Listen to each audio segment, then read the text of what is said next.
अस्सलाम वालेकुम। जी वालेकुम अस्सलाम। पहचाना नहीं कौन?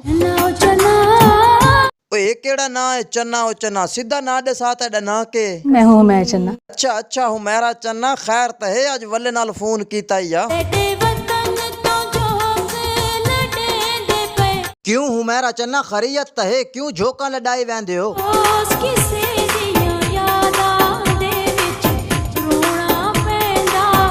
ओ हुमैरा चन्ना सीधी गल दसा के तेरे वास्ते रोवना पौंदा, लोन्ये क्यों किसे दा ना करे नहीं। अच्छा ये दसा के तू हुण है किथे? ओ हुमैरा चन्ना मारी मजाक न कर, सीधी गल दसा किडे वेंदे पए हो?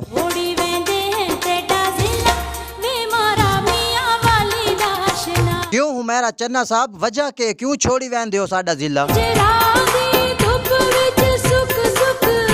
कमली क्यों हिजरा सुख दी वैनी है, कोई मसला तो दसा, शायद मैं हल कर छोड़ा।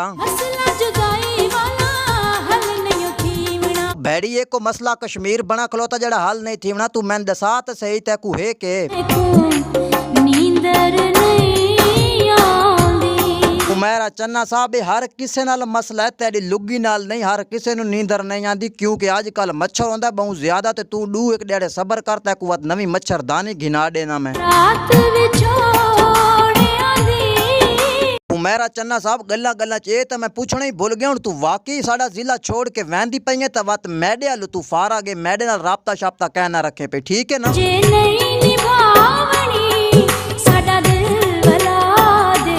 हुमैरा जी दिल तेरा वला देना ते, अच्छा ए दसा उत्थे को नवा यार बनाया जिदे कोल वैंदी पई है?